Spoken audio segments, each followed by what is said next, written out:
Greetings, I'm John Duvall. Welcome back to another Truth Factor discussion. I hope you're having a good Thursday, better yet, a great Thursday. We're currently going through the process, or through the study, I should say, of Ecclesiastes. And in a few minutes here, we'll pick up in Ecclesiastes chapter 3, there in verse 12. Now, if you'd like to participate in our study today, we'd love to hear your thoughts, your comments, questions, and ideas. To do that, if you're watching us on our Facebook page, then use the comment section connected with this video and let us know what you have to think. If you're viewing this via YouTube, on our YouTube channel, then use the chat area there. You can also, if you'll watch the ticker at the bottom of the screen there, you can send us an email, even a text message. We try to monitor those. If we don't get to it during our study, we'll, of course, definitely try to bring it in on our next study. We're going to forego our Q&A fourth Thursday. We're still in the early stages of getting that rolled out. And I think what we're going to try to do is push forward through Ecclesiastes. And then maybe after our ecclesiastical study is finished, then pick up any questions that might have been submitted and then bring those into a study at that point. But let me go ahead and bring into our study today everyone who is present. We're missing some. Paul is still occupied with personal things he's having to take care of. Brendan has been asked to teach a Bible class the fourth Thursday of the month, so this time slot is now taken up for him. But we do have Brian and Tom. Tom is back with us. We missed you last week. How are you guys doing? Fantastic. Yeah, fantastic. Right. Yeah, and I'm doing fine. I'm doing okay here. And what, Tom or John, you needed to say, and I don't know enough about sports to remember exactly, but whenever, like at the Olympics, they had all the professional basketball players, what they call them, the Wonder Team, the Dream Team. That's what you've got here today. Oh, so something like this. Yeah. Here's the Dream Team, folks, back for another period of exposition.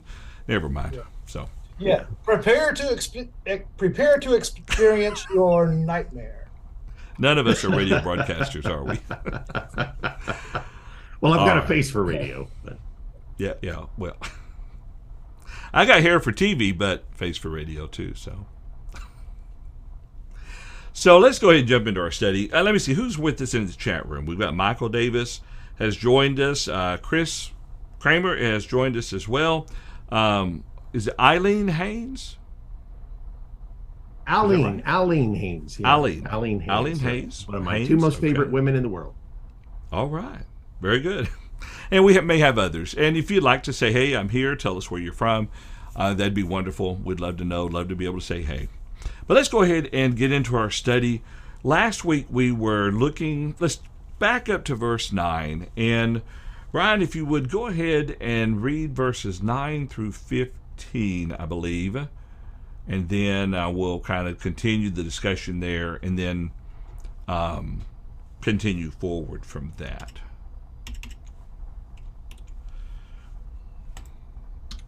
Unmute myself. And I'll be reading for the New King James, chapter 3, verses 9 through 15. What profit has the worker from that in which he labors? I have seen the God-given task with which the sons of men are to be occupied. He's made everything beautiful in its time. Also, he has put eternity in their hearts, except that no one can find out the work that God does from beginning to end. I know that nothing is better for them than to rejoice and to do good in their lives. And also that every man should eat and drink and enjoy the good of his labor. It is the gift of God. I know that whatever God does, it shall be forever. Nothing can be added to it. Nothing can be taken from it. God does it that men should fear before him. That which has already been and what is to be has already been. And God requires an account of what is past. Okay. So going back, and like I said, our discussion last week, we made it up to verse 12. Any thoughts about this particular section you want to highlight, Brian? This is picking up with our big theme. And I know I've been saying it's the big experiment, all the different things he's tested, and we're going to come back and reassess some of those things that we've talked about already. But there's a couple of really remarkable things. In fact, I would say that verses 9 through 15 actually are one of the conclusion statements that Solomon is giving us kind of a preface of where he's going, and he's going to stretch this out and fulfill it at the end. That there's a sense that that apart from God, nothing can be certain. I think this statement in verse 11, no one can find out what God does from beginning to end. That means on a natural basis. God can reveal it to us, but we can't determine that by pleasure, by work, by, I have to remember all the different things, by wealth, by power, all the different things that we've said are the assessments of how it is that Solomon is trying to get a knowledge of the world. So those things aren't going to reveal what the will of God is for man, and they're not going to give a value to life. And so the idea that he wants us to understand is that the only values that come in life are when a man does know God, which he kind of ties, of course, in this context to work. He says, you believe it or not, work and the day-to-day existence you have there is actually a gift from God. He says, and that's the circumstance of these things. But he also wants us to know a little bit more about God.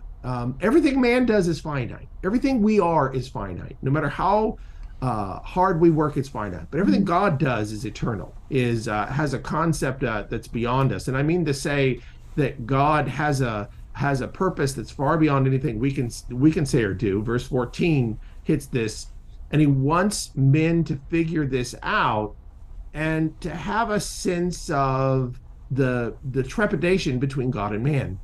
And that's the real big idea. The idea that when any thoughtful man comes before God, he's afraid, he's fearful. I was talking with somebody yesterday who was making the point about some of these things that are going on right now in the news, the revivals and such, and they're talking about how people are running around happy and joyful. And this person made a point to me yesterday. He said, yeah, but in the Bible, whenever Manoah or Joshua or Moses or Isaiah, when these people are before God, they're terrified because they actually have sense. They say, to be before God is a terrifying thing. And that is perhaps a sense of what we've got going on here.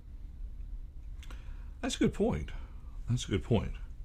Yeah, and it's also interesting. I know that this was in your text in verse 11. It's interesting how he makes the point that, we can't find out the work of God. But at the same time, he put eternity in our hearts, which means, to me, that's an expression that just clearly indicates that we were created to believe in God, to believe that there's something greater than you. Probably talked about that last week, but that does lead into where we are today with what we have in verse 12. So. Well, you're right. We did talk about that last week, but I think it's a very valid point. Very, very valid point. Yeah. There was something interesting that I noticed in verse 3 as we were reading, not verse 3, verse 13, where, let's bring it up here on the screen.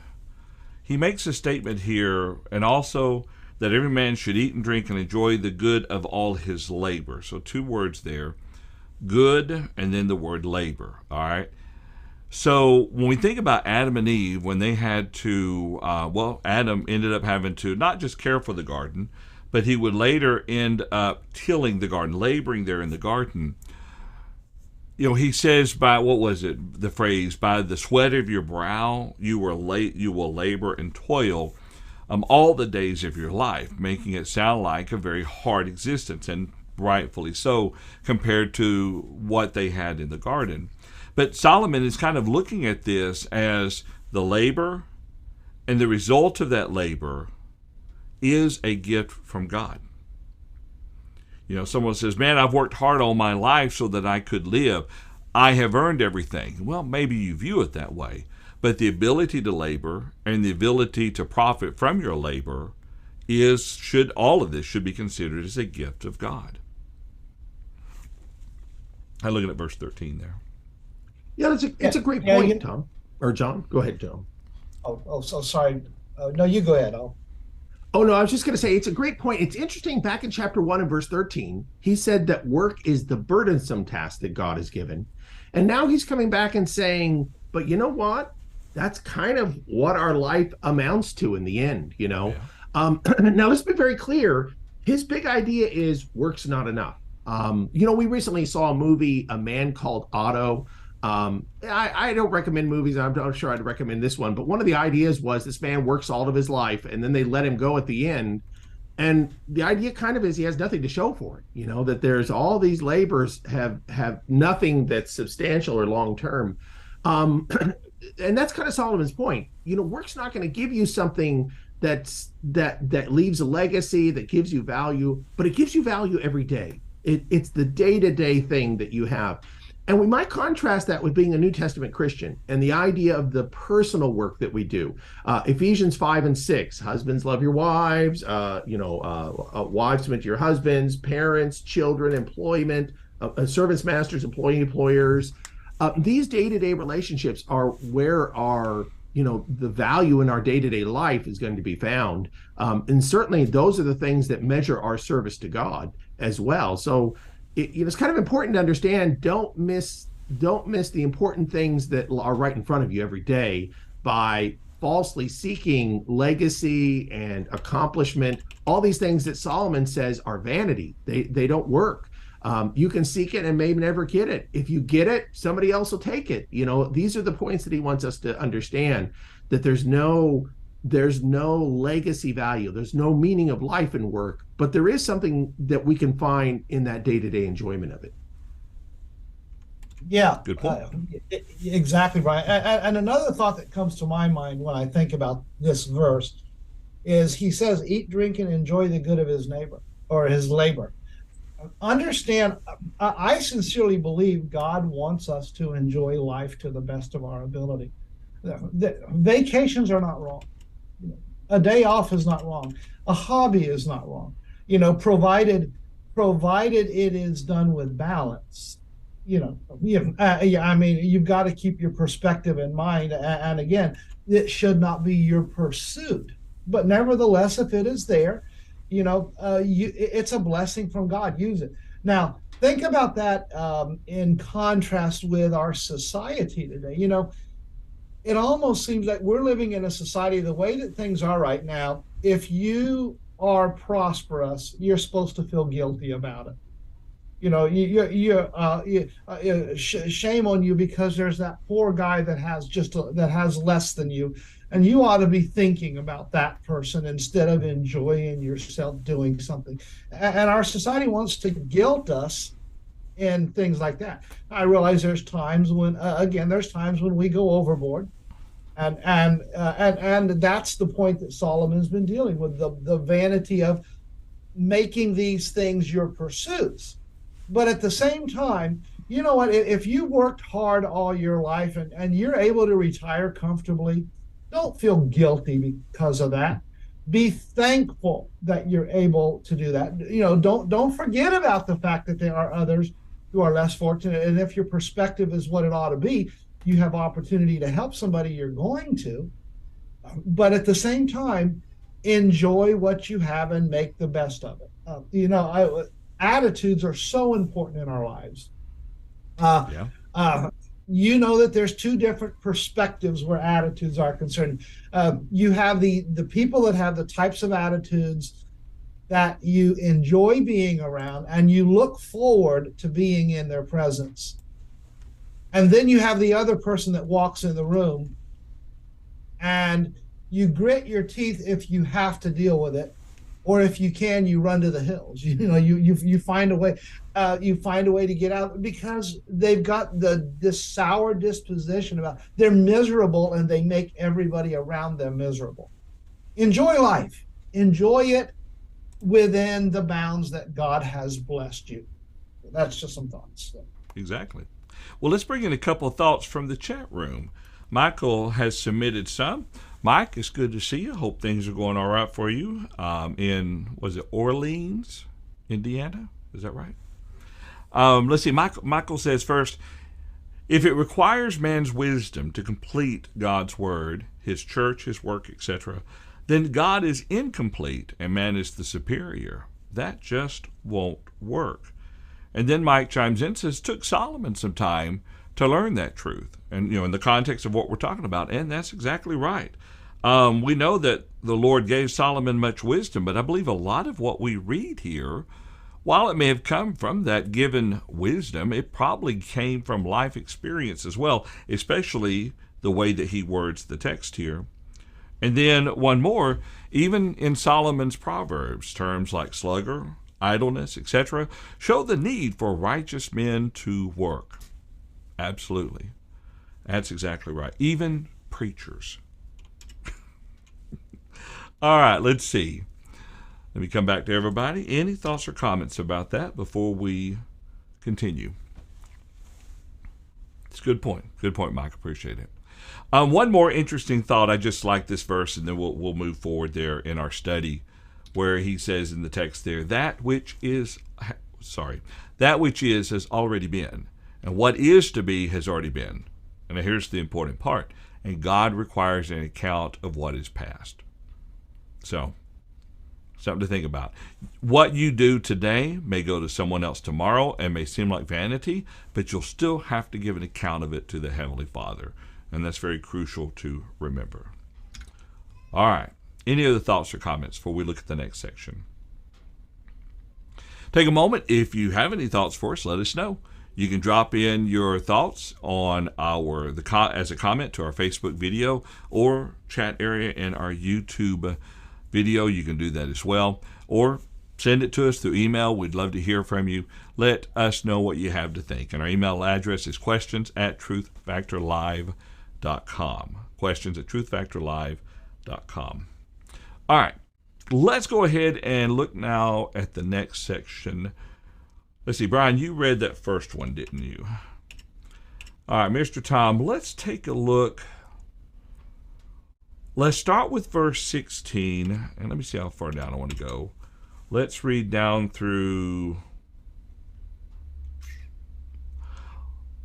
Let's stop at the end of chapter 3. I think the idea here that we'll be looking at goes through verse 3 of chapter 4, but we'll take a break there at the end of chapter 3. So let's read, if you would, Tom, verses 16 through 22 there. All right? Okay. Moreover, I saw under the sun, in the place of judgment, wickedness was there, and in the place of righteousness, iniquity was there. I said in my heart, God shall judge the righteous and the wicked, for there is a time there for every purpose and for every work. I said in my heart, concerning the conditions of the sons of men, God tests them, that they may see that they themselves are like animals. For what happens to the sons of men also happens to animals. One thing befalls them. As one dies, so dies the other. Surely they all have one breath. Man has no advantage over animals, for all is vanity. All go to one place, all are from dust, and all return to dust. Who knows the spirit of the sons of men, which goes upward, and the spirit of the animal, which goes down to the earth? So I perceived that nothing is better than that a man should rejoice in his own works, for that is his heritage. For who can bring him to see what will happen after him? All right, so Tom, this is one of the passages that really, in my mind, helps us to see that we have to keep in mind that what Solomon is talking about here, what the writer is talking about, is in many times looking at life itself and the vanity of this life. You know, we don't read this and draw the conclusion that the spirit of man and the spirit of animal is identical, that there is truly nothing after death. That's not his point. His point here is he's talking about the vanity. Let's see, what was this particular category? Oh, well, okay, the vanity of mortal life would be one way of looking at that. So what are your thoughts, Tom? Let's go back to verse 16 and let's go ahead and talk a little bit about this section here and walk us through it. Yeah, well, after Solomon, Paul's not here this week. So after Solomon makes this observation about enjoying life and those things, he makes the point there that, life's not fair. And I think that's one of the observations that we have to deal with. In the place of judgment, there is wickedness. There are those who are evil, and they are going to pass wicked laws, and they're going to do wicked things. and also in the place of righteous, even in the place of righteousness, there's iniquity or wickedness in those circumstances as well. You have people that are hypocritical. You have people that are corrupt. And that's one of the challenges of life. The one that you put your trust in, the one that you think is godly, the one that you think is righteous, and he disappoints you and so on. You know, and that just serves as an example of why this life can't be the end all. I mean, if you live your life and that's all there is, what's the purpose? I mean, why not be that wicked person yourself? Get everything that you can and make it about what you want and those types of things. But the bottom line is Solomon realizes, as verse 17 said, I said in my heart, God will judge the righteous and the wicked. And that just points to the fact that there is a day of judgment, as Jesus taught, as Paul taught, as Peter taught, that there's going to be a judgment, and it's going to be for everybody. Everybody's going to stand in judgment before God. And incidentally, with God, it's going to be an equalizer. There's not going to be any inequity, because you don't hide from God. And so he makes that point there. But then, and you go to the verse 18 and what he deals with in that particular text, where he talks about concerning the conditions of men, God tests them, and of course you've got the idea here of God lets things happen, the way that the world is and so on. And when I see the idea of being tested in these things, I see the idea of it's about how are you going to respond in whatever the given circumstance. But at the same time, there's always the realization that life is fragile. The life on this earth is going to end. Hebrews 4, it is, or not Hebrews 10. It has been appointed for men to die once, but after this, the judgment. We are all going to die, and we just constantly remind ourselves of that. And when verse 20, he makes the point that I'll go to one place.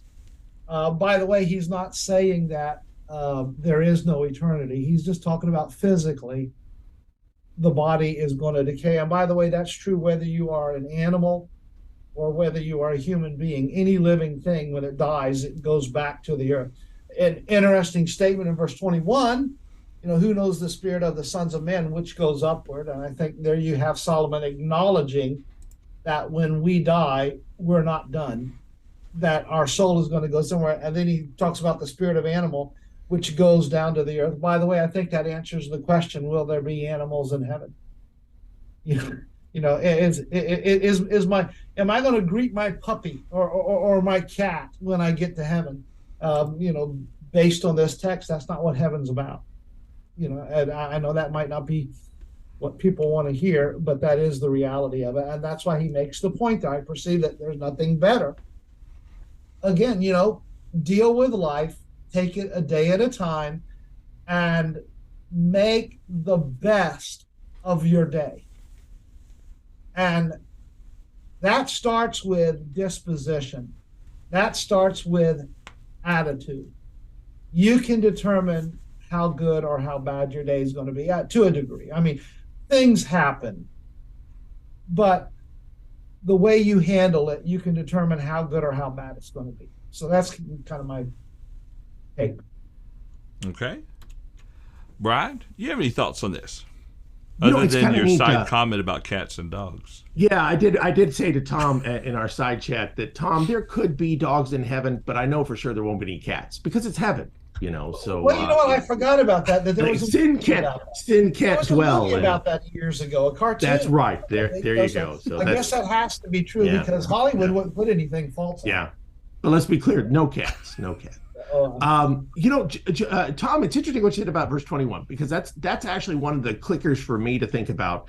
That I think that there might be a sense where Solomon is saying, from the outer view, which I think that's what Ecclesiastes has started us in, from the worldly view, how can we know that the fate of man is any different than the fate of the animal? If a man and an animal both die, they get buried. 5 years later, we dig them both up, and they're both the same condition. So from his worldly viewpoint, he's saying, how do we know? Now, how we know, of course, is by faith. This is statements like in Hebrews where he says the word of God, sharper than a double-edged sword, able. We don't know that there's a resurrection except by faith. We don't know that there's life after this one except by faith. Now, what I will say that's kind of interesting is Solomon doesn't say ever, we don't know there's a God except by faith, because Solomon's kind of well, duh, of course there's a God. You can look around, you see the creation, you see everything around us.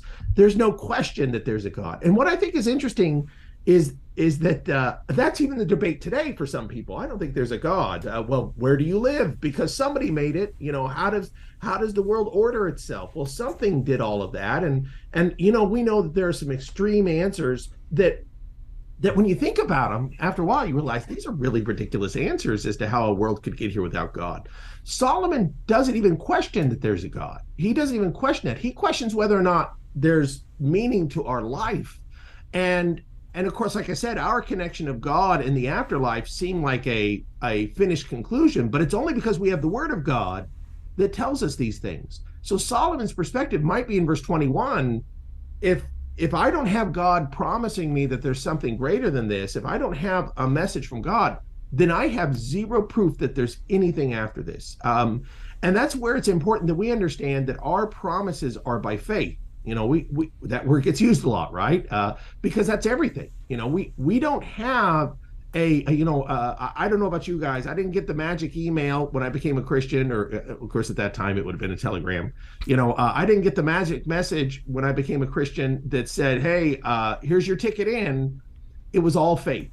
I washed away my sins. I didn't see my sins in the water.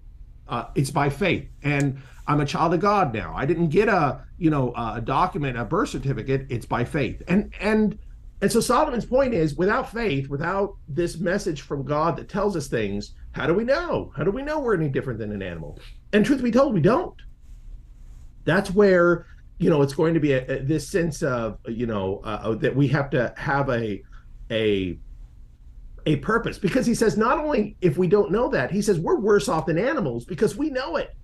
We've all lost pets, and when pets are dying, they don't really know it. They're just kind of, oh, I don't think I'm going to eat today, and that's it. Usually that's the end. They don't walk around depressed for 6 months thinking about the diagnosis that they have or the fate that they're looking at. I've got beagles, and they do their thing every day till the day they kick out. Tom had a beagle, so Tom knows that story too. And the point is, that's animals, but we're much worse off if we don't have a future. We know it. And the dog, the especially a beagle, can take pleasure in food and in the day and laying by the fire. That's its whole life. And Solomon's kind of saying, boy, aren't we the worse off for knowing that that's not what the value of life is? And if we have no divine message on this, then we are really miserable above all things. And in this creation, we'd be the worst off of everything if there's no hope, because at least the animals can enjoy every day. They can enjoy the fruit of their labor every day.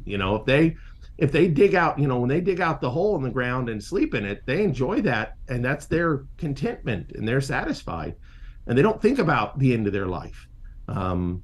So I think there's something interesting in verse 21 to some of that too, to say, I think Solomon is leading us to a place where we're going to say, hey, there's more to this, but it's not because of our natural understanding. Yeah, and just to build real quick on that observation, if I understand correctly concerning the history of man, total atheism is something that is relatively recent in history. Man has always, as Solomon's writing this, it wasn't a question, is there a God? The question was, who is God? But it wasn't a debate about, is there a God? And we're talking 18 and 1900s. I was actually watching a little bit of a video this morning dealing with Generation Z, and basically the observation of the video is Generation Z is basically going to be the first generation that is what you would call completely post-Christian. In America, from the standpoint of, and the emphasis is the percentage who are going to just absolutely deny the existence of God. It just keeps going up and up and up, and that wasn't history, when the Bible was written, and we grew up, and I like to say that we're not that old. I mean, we're in our 50s and our 60s. We grew up in a society where overall belief was there is a God. And not only that, the overall belief of our society was the Bible is the word of God. They may not have believed it, as in believing what it says, but they acknowledged the sacredness of the Bible. And of course, totally different times now. And that's just kind of a side note, but just dealing with the fact that we know as man we're different than animals. Tom, you've done some really great work on evidences, and one of the things that in the work that you've done that's made me think is that truly, I even question whether or not we even have a truly atheist portion of society, because they've just renamed God to the natural chances and natural selections, because they have given those things power that are near equivalent to God. I mean, they've given a super intelligence to evolution that can only be credited to God. So I think it's an important thing to consider, that maybe it's not true atheism, it's just a natural God, God of nature kind of mindset instead. Yeah, more the concept of agnosticism, because I mean, you think of the concept of quote unquote Mother Nature. You remember the butter commercials? It's not nice to fool Mother Nature, but the emphasis was Mother Nature is a god. From that standpoint, I mean, atheists, they just blind themselves to acknowledging that there is a being higher than natural forces and stuff like that. But I mean, like you make a point, deep down, they know that there's questions they can't answer. And I think to some atheism is a religion, the way they preach it. Absolutely. John, I'll even go as far as to say this: a true atheist is a religion. You cannot be a true atheist and not call it a religion. The one that is not religious is the agnostic. Yeah. Now when they do the surveys, when Barna does their surveys and those kind of things, they add the category prefer not to say, or no preference. And of course, and that group is growing. That group is growing even bigger than the one that will come out right and say there's absolutely no God. It's stupid to believe in a God and those types of things. Interesting. Well, it's go ahead, John. I want to bring in Mike's comment, and then hold your thought, Brian. We'll come right back to you real quick. Welcome to the study, Jimmy. It's good to see you. I haven't it's been a while since we've seen you. Jimmy and his family moved away several years back, and so it's good to see you in our study. Mike says the following: man's spirit/soul is the part of us that is eternal. Animals are not like that. Therefore, we can be as God or the animal. It just depends on what we choose. Yeah. All right, go ahead, Brian. I know we're beating a dead horse here, but I just think there's so much profound point to what Tom and you were saying about the nature of atheism today and the pursuit of these things. Evolution has prophets. Evolution has miracles. Evolution has theological doctrine. You ought to look up sometime man's free will and evolution, and they have a very specific doctrine about free will in regards to evolution. And so everything about it is a religion as far as it's practiced today. And I think that's really important. And I really like Mike's comment there, because the Apostle Paul talks a lot about, being of the flesh, which is the animal, or being of the spirit, that a person chooses. We might consider statements in 2 Peter or in Jude where it says when men behave in the flesh, they're like brute beasts. And there's something really important about that a person that acts like a brute beast That doesn't mean that they don't think. It just means that they don't behave in a spiritual way. Paul would call that in 1 Corinthians 2 and 3 the natural man. And he says the natural man isn't going to discern the things of God. That's kind of what Solomon is saying. You know, this natural animalistic person, you can't figure out divine things without some guidance from God. Even Jesus talking to Peter in Matthew 16, when Peter makes the great confession, he says, you don't learn that from flesh and blood. The Father has to reveal these things to you. And that's the important point that Solomon is saying. Solomon's saying, with God out of the equation, no revelation from God, what can we figure out? What's the meaning of life? And he's saying, hey, there is no meaning. That really is what we are meant to grab here. That's right. I have another comment from Danelle. She says, the term Mother Nature is so blasphemous to the Father of creation. And she's not wrong about that. I mean, I think Gaia was some character supposed to be the goddess of the earth. But for years we've talked about Mother Earth. And I've seen Christians kind of use that term, not realizing that it is blasphemous when you stop and consider the creator of all things, our Heavenly Father. Giving credit to something that doesn't exist instead of to him. So, and one more thought. I want to bring up this verse right here, and then we'll move on to the next section. Yeah, time permitting. But look here at verse number 22, especially that latter part of it here. So I perceive that nothing is better than that a man should rejoice in his own works, for that is his heritage. For who can bring him to see what will happen after him? You know, you can look ahead and maybe see what you're doing currently, but you cannot look ahead to see what's going to happen to the things that you've done. So enjoy what you have while you have it. Yeah. Oh, I was going to ask you, put an idea forth to see if I can remember it here real quick. Well, I guess not. I'm grabbing for it and it's gone. Yeah, and John, I'll think about it. Go ahead. I was going to say, by the way, no manner of predicting what might happen in the future is going to declare its certainty. Exactly. All I got to say is COVID-19. And I mean, it turned everything upside down, and we still haven't recovered, or we're still we're different. You know, there's so much I'd like to say about that, but I've been accused of talking too much before. So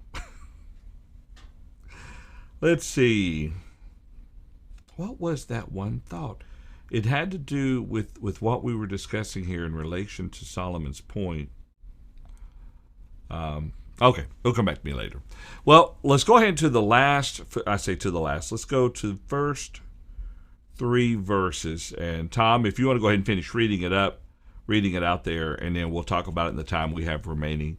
And again, if you have any thoughts or comments, feel free to let us know. Kind of looking at our chat room real quick. Yeah, I'll let Jimmy bring this one in here because I think it's a good point.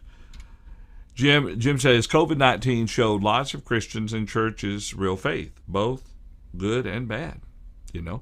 And that's, you know, when you boil it down to fundamentally faith in the Lord, you know. How great is that faith? How far does that faith extend? You know, I have faith in God, but I'm not going to walk off the edge of the Grand Canyon. But I also have faith in God and know that if I was to fall off the Grand Canyon, I'll land in his hands, so to speak. You know, but good point, Jimmy. Yeah. All right, so Mr. Thomas, if you would go ahead and let's read the next 3 verses there. All right. Ecclesiastes 4, beginning in verse 1, says, Then I returned and considered all the oppression that is done under the sun. And look, the tears of the oppressed, but they have no comforter. On the side of their oppressor there is power, but they have no comforter. Therefore I praise the dead who were already dead more than the living who are still alive. Yet better than both is he who has never existed, who has not seen the evil work that is done under the sun. Give that man a cup of coffee. He sounds pretty depressed. Not Yeah, Tom, well, but the writer. All right. Yeah, there you go. It's in view now. Let's see. Let me bring up our gallery. So let's talk about this real quick.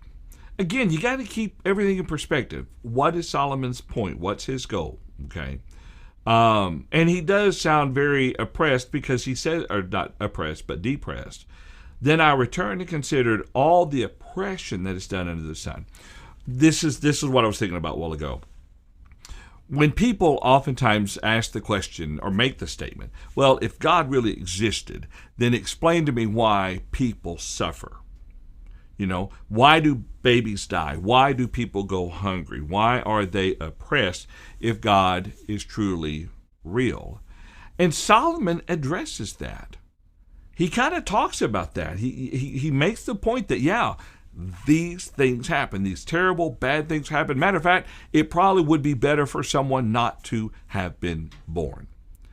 But then as you consider the whole of the book, you see that there is a greater view that must be kept in mind that helps to answer that question. But let's talk about this real quick. Any thoughts, Brian, on what Tom just read for us here? Well, I see another layer to Solomon's observation. So Solomon is, first of all, said from his perspective, he has all the power, all the intelligence, all the money to pursue a meaning of life in this world. Can't find it. But then he says, not only did I not find it, but I saw something else. Life's not fair. And he'll kind of go into this by saying, well, how about those who are oppressed, those who don't have power, we could say power, wealth, intelligence. Kind of interesting, by the way, one of the great oppressors in the world at that time is Solomon. He impressed people all the time to labor gangs. What was it that he had 10 to every Israelite had to give 2 months. I can't remember now, but they had to give a certain amount of labor. So almost every Israelite was bound to him in labor in some way. He had slaves. So kind of ironic. He knows this. And I think it's impressive that he realizes how unfair it is.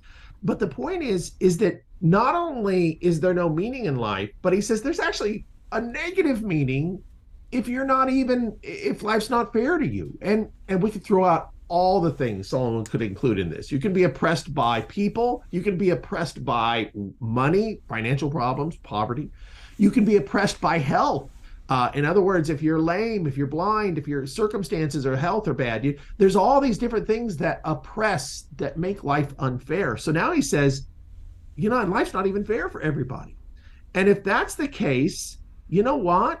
Sounds like it might almost be better that you weren't, first of all, that the dead kind of have it made. And then he thinks, and who's even better than that? The person that was never born. That's kind of an interesting sentiment, by the way, in the Bible. When people say that, because a lot of really good, godly people have said in the Bible, I wish I was dead. A lot of prophets, Jeremiah says it, Moses says it.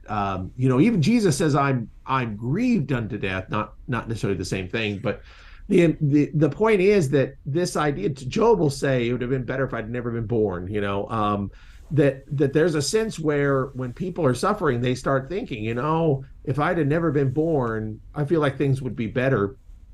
And like I said, that without God, that makes sense. Because what's the value of suffering without God? What's the value of enduring difficult things if there is no great justice and judge over all that weighs in our works and things like that? What is the value of that? What is the value of being the person that goes through difficult experiences and overcomes them if there is no great justice beyond what's right in front of us? And I think that's a big idea of what he's trying to get across here, that again, not only does this experiment not find the meaning of life, but it actually finds things are a lot worse than we considered in that end.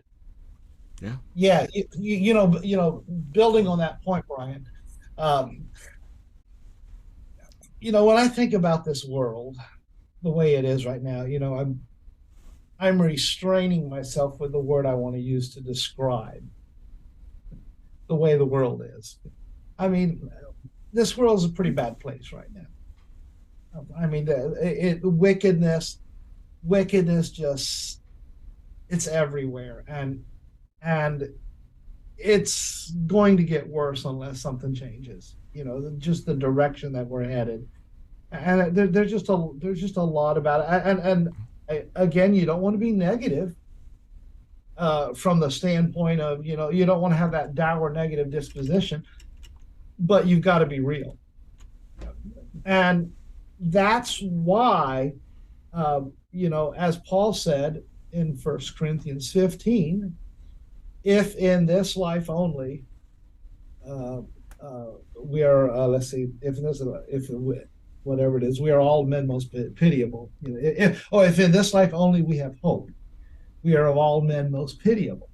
And that's if there is no if there's no resurrection, if all we have is this life, because this world right now, I think it's a terrible place, in so many ways. And that's not to complain, that's not to complain to God. I believe that God allows this to happen so that the world doesn't become so attractive to us that we don't see something better.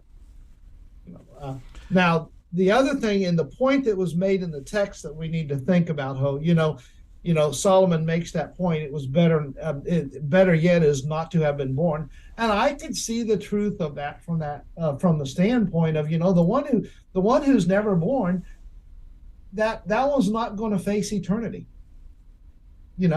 face judgment for eternity, and risk an eternity in hell, which the scriptures teach.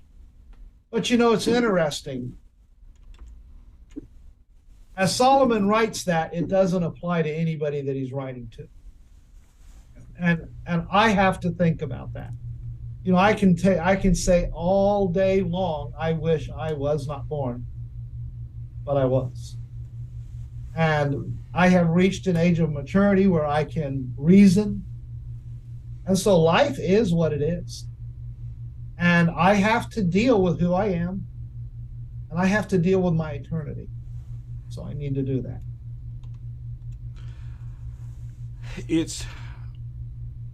And sometimes that's hard to do.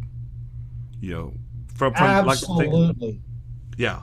Because for the moment that we're suffering, here he talks about oppressors in the text, okay? Whenever we're going through those moments, it's like we become like horses with dead blinders, or dead horses, going back to earlier.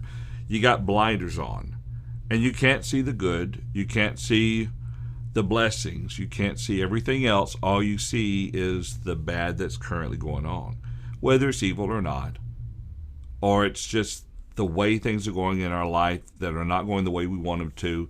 Whatever it may be, it's hard to look beyond those things. But, and we kind of see that there in verse 3. When he talks about, yet better than both is he who has never existed, who has not seen the evil work that is done under the sun. That's kind of what he's talking about. The man that's not seen that evil work. It'd been better for him not to have been born. But then when you step back and look beyond the evil work, and that's what he'll do as we go through this, of course, it's the broader picture. This is why more people need to read the book of Ecclesiastes. Clinical depression won't be solved by reading the Bible, but sometimes when you need another viewpoint on things, Ecclesiastes, if you read the whole of it, lets you know there is something better. You just got to look beyond the physical vanities and what we're going through and look to something greater. But Tom, I appreciate your thoughts on that. Really, really do. Yeah, it's about perspective. It's about, and incidentally, it's about the disposition that you have, your attitudes and so on. I actually preached some sermons recently dealing with holiness, and I made a distinction between disposition and attitude. I mean, the disposition is who you are, and by the way, you can develop that. But your disposition is going to affect your attitudes. That's right. And just the way that you view life. That's a good point. Let's bring in a couple comments from the chat room real quick. We'll start with Mike's comment. He says, ever notice that God is the positive while man is the negative? We could not know the blessings of good were it not for the damage of evil, etc. We are blessed to learn them both, but must learn the most beneficial is the positive of God. That's a good point. It is about, as Mike clarifies in the next statement, opposites. Okay? And for a moment, I thought Mike had to go out and mow. He says, great study today. Thanks for sharing. Shutting up to mow is what I thought he meant, but he meant the word now. But let's bring in Aleen's comment. She says, worldly perspectives explains our increasing suicide rates. I think that's a very valid point. We haven't really talked about that. That's one of the issues that explains, and there's a whole bunch more. I think, again, I mentioned to you a movie recently that I went to see, and give away a spoiler. One big part of the movie is this man wants to end his life because he put all of his weight into his marriage and into his job, and his wife dies and he loses his job and he has nothing. And I just think that's really what Ecclesiastes is about. If you put all of your life into work, success, play, family, and of course, like I said, we live in a society that loves to say, hey, family's everything, but if that really is everything, that's going to go away one day. All these things go away. And in the end, you're left, either you had the kingdom in your heart or you didn't. Either you had eternity in your heart or you didn't. It's all stripped away at the end. And then, of course, the big idea is you stand before God and you give an account. And if you lived like Solomon is his experiment, and most people do, they live for the now, they live for the flesh. Oh man, that's even worse to know. That's even worse to find out. That's right. Also, let's bring in Jimmy's comment real quick. Jimmy says, I agree. Something else most of the stories in the Old Testament show also is how patient God is. I mentioned this to my high school class at church. We might have the patience of Job, but come down to it, we'd probably have flipped the switch, so to speak, years ago. And that's a very interesting point. Job's wife said to him, why don't you just curse God and die? But Job's faith in God, although he didn't understand what was going on nor why it went on, he still had faith in God through the whole thing. And that really becomes our anchor, not just to keep us out of sin, out of living in sin, but to keep us sound and with comfort when we face the various challenges that we have here. So good point, Jimmy. I appreciate that. Too bad there isn't a Aleen Bible Michael, verse. Yeah. Too bad there's not a Bible verse that says hope is the anchor, huh? Yeah. Hebrews 6:19. Sounds like something. Hope is an anchor of the soul. Yeah. So that's a great. I was gonna say, sounds like something the Hebrew writer would have written, but something the Hebrew writer might say around chapter 6, verse 19. Yeah. Paul, the writer of Hebrews, maybe, possibly.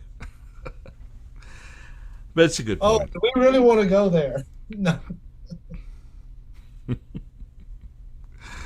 That's a whole nother discussion. And Solomon would probably say it's not important right now to talk about that. Striving after the wind. Yeah, not time for it. Yeah, talk about that dead dog or even dead horse. Even if I'm right and Tom's wrong. I don't know what Tom's position is, but I'm sure that's how it's going to play out. Well, Brian, tell me what your position is so that I can oppose you. All right, sorry. Truth Factor, we foster opposition. Our love language is contention. There you go. That's funny. Well, it looks like it's 12:01. We did start a few minutes late, but we're not going to hold you over for that. This will probably be a good stopping point. Let's plan to continue next Thursday, Lord willing. We're going to start there with verse 4 of chapter 4. And in this next section here, we're going to be kind of looking at dealing about more on the vanity of laboring. And we are left with the question sometimes, what's the point? There was, so talking about this whole current generation, there was some video shared from TikTok of this young person having a meltdown that they had to work to live, that they had to work a job in order to have a place to live and to have food. I mean, tears, right up there with Tammy Faye, if you remember who that is years ago, just tears and a breakdown because they finally realized they were going to have to work for a living. And yeah, someone like that reading Ecclesiastes probably would just pass out after the first couple chapters, But we'll start there, though. Chapter 4, verse 4, next Thursday. Okay, guys, anything else before we close? Okay. Listen, I'd like to thank you so much for joining us for our study today. If you would like to contact us, here's a handy-dandy card right there that talks about how to do that. You can contact us individually. There's our email addresses. And you can also send us an email to questions@truthfactorlive.com. We do take text messages. And so if you have a question or thought, especially if it pertains to our current study, we'll be happy to incorporate it in our next upcoming study. If you have a question you'd like for us to address, depending on the urgency of it, we may hold it off until our next Q&A study. But, if it's something that you would like to have answered sooner than later, let us know, and we'll do our best to try to answer that at our next study, which will be, of course, next Thursday. And that'll be next Thursday at 11 o'clock a.m. Central Time. We'll continue our study of the book of Ecclesiastes. Join us on our Facebook page, Truth Factor Live, or our YouTube channel, which is also Truth Factor Live. And we do a little Twitter stuff at Truth Factor Live as well. All righty, thank you, folks, and everybody. Say bye. Bye. Hey, y'all have a great week. We'll see you back here again next Thursday.